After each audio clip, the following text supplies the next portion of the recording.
نہیں بول پا رہے، عمر گزر رہی اس طرح، تو سچوں کے ساتھ ہی لگ جاؤ، یہ سچ نجات دے دیا کرتا ہے۔ عمر ابن الخطاب کے ذہن میں یہ بات موجود، تو کہا اب کیا، اور جھوٹ بھی اس ذات کے آگے چھپا، اس کے آگے کہ جس نے سب کچھ دیا۔ کہا حضور اب سچی سچ یہی ہے کہ بات آئے گی مال کی، قربان کر کے دکھایا، تو جہاد کا موقع گھر کا سارا لیا ہے۔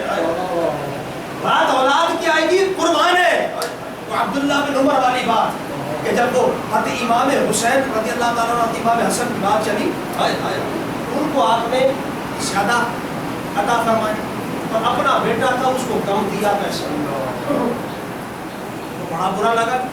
میں بڑا بھی ہوں، عمر کے اندر عقل مند بھی ہوں، 10 باتیں بھی ہیں، اور مجھے مل رہے 500 روپے مثلا، ان کو مل رہے 2,000 3,000 مثال کے طور پر، یہ کیا تفریق کی؟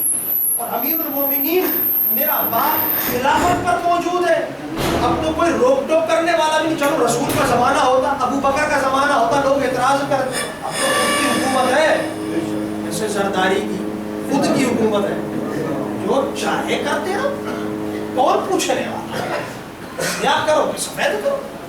تو یہ بات سوچ سکتے تھے، لیکن فرق ہے نا کیسے صحبت اس کے ساتھ گزری ہے جو صرف سچا نہیں ہے، سچوں کا امام محمد مصطفیٰ، تو جس کی صحبت عمر کی مصطفیٰ امام الصادقین امام المرسلین محمد کریم کے ساتھ گزری ہو، وہ کیسے ہے؟ تو دیا جتنا دینا تھا دے دیا بیٹے، تیرا اتنا ہی ہے۔ کہا ابا فرق کیوں؟ اب سوال جواب، تو کہا بیٹا فرق اس لیے ہے، کیا حسن و حسین کے نانا کی طرح تیرا نانا ہے؟ اس کی ماں کی طرح تیری ماں ہے؟ آپ سمجھتے ہو؟ یہ ہے وقت آ گیا، وقت آ گیا آزمائش کا۔ عمر بن الخطاب ادا کر رہے ہیں وہی بات جو اس زمانے میں مصطفیٰ کے سامنے کہی تھی، حضور اولاد کی بات آئے گی آپ کی ذات، ایسی وفاداری کہ ابو بکر کا دور بھی گزر گیا، نبی کا دور بھی، اب تو کوئی پوچھنے والا بھی نہیں، لیکن وفاداری نہیں۔ پتہ ہے مصطفیٰ، یہ مصطفیٰ کی اولاد ہے، یہ گلشن ہے، جو کچھ ملا ان کے ادب کا صدقہ ہے، آل بیت اطہار کا ہے۔ تو بات سمجھتے ہو؟ اولاد کی بات حضور کر دی، باپ کی بات ادا، مال کی بات، لوگوں کی بات سب سے زیادہ آپ عظیم حضور، لیکن سچی بات ہے، سچ بولنا ہے اس جگہ پر، جب جھوٹ نہیں، سچ بولوں گا تو مسئلہ حل ہو جائے گا، سچ بولوں گا مسئلہ حل ہو جائے گا۔ اب یہ بھی نکتہ سمجھاتا ہے چلو کہ عمر بن الخطاب نے پہلا تو درس یہ سیکھا تھا کہ جہاں سچ ہے، سچ نجات، دوسرا درس بتانا یہ مقصود تھا یہ بارگاہ مصطفیٰ ہے، کیا ہے؟ بارگاہ حبیب کبریا ہے، بتانا مقصود تھا یہاں ہر بات دل کی رکھ دیا کرو، اپنا جو کچھ بھی ہے نا دل کے اندر، من کے اندر، ظاہری مرض ہے، باطنی مرض ہے، ظاہری معاملات ہے، باطنی معاملات ہے، کوئی بھی دنیا کی مشکل ہے، دین کی مشکل ہے، نفس کی مشکل ہے، کہیں پریشان ہونے کی ضرورت نہیں ہے، یہ مصطفیٰ کا در ہے، یہ قاسم کائنات، قاسم نعمت، نعمتوں کے بانٹنے والے کا در ہے۔ اگر اس کے در پر نہ بتایا تو پھر کہاں بتاؤ گے؟ اس کے آگے مشکل بیان نہ کرو گے تو کس کے آگے کرو گے؟ تو عمر نے کہا حضور یہاں بیان کر دیتا ہوں، بیان کرنا تھا کہ مصطفیٰ نے مسئلہ حل کر دیا۔ پتا تھا نا، پتا تھا کہ یہ در ہے، یہ در ہے مصطفیٰ، لہذا سچ بتا دیا حضور۔ اس سے زیادہ جب جان کی بات آتی ہے تو پھر گٹمٹ ہو جاتی ہے، متذبذب کہ آپ افضل میری جان، میں اپنی جان کو بچانے کی سوچتا ہوں، میرے حبیب نے کیا فرمایا؟ یہ تو ایک لفظ پر میں نے گفتگو کی اتنی ساری۔ اب جو عمر بن الخطاب نے جب یہ بات صرف 2 جملوں میں کہی تھی، حضور اپنی جان سے زیادہ ہے، فرمایا نہ عمر ابھی بھی ایمان کامل نہیں، نفس سے زیادہ کام نہ۔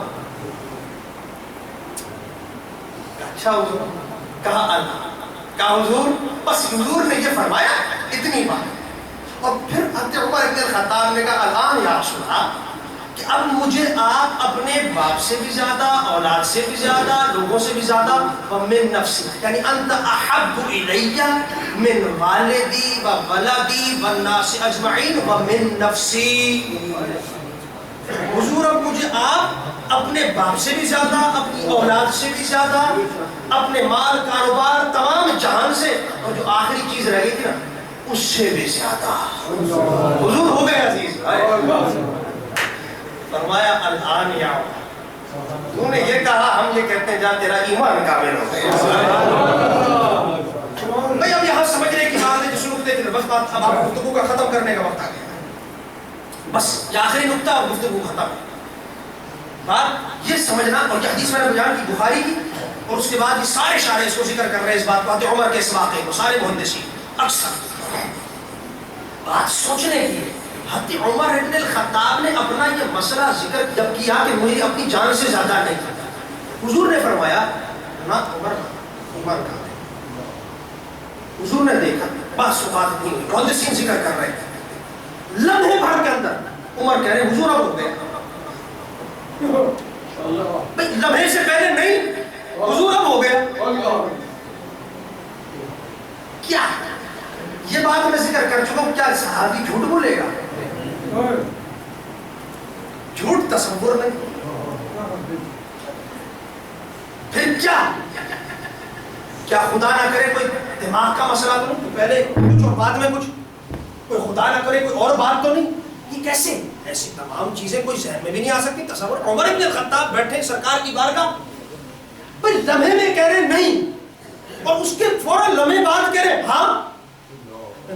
کبھی حدیث پر غور کرو نا، یہ حدیث ہے، ایک ایک بات صحابیوں نے نوٹ کر لی، اور قیامت تک جو بخاری پڑھتا رہے گا اس حدیث کو، ساتھ میں اس کی شرح میں یہ بھی آتی رہے گی حدیث.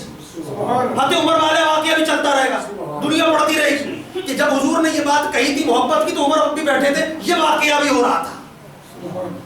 اب سوچنے کی بات، لمحے بھر پہلے کہہ رہے حضور نہیں ہے، حضور کہہ رہے بھائی یہ تو ایسا تو نہیں، ایمان تو کامل، اور اس کے بعد حضور اب ہو گیا. یہ کیا تھا؟ یہ کیا تھا؟ بس اسی کو کہتے ہیں نکاح مصطفیٰ. کیا کہتے ہیں بولو؟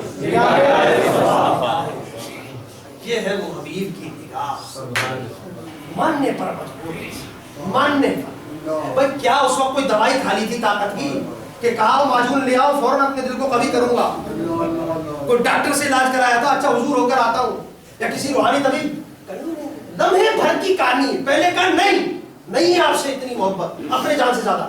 حضور نے کہا نہیں عمر ایمان کامل نہیں. کہا اچھا حضور اب ہو گئے. اور یہ بتا چکا ہوں صحابی جھوٹ کا تصور ہی نہیں، ورنہ یہ بات ہی نہ چھیڑتے اپنی بات. تو پہلے ذکر کر دی نا، یہ بتانے کے لیے یہ مسئلہ ہے میرے ساتھ، میرے مسئلے کا حل چاہیے. بس اس نے مسئلے کے حل کے لیے حضور کی بارگاہ میں عرض کیا. سرکار نے نگاہ اٹھا کر دیکھا، اپنی محبت کائنات میں سب سے زیادہ عمر کو عطا کر.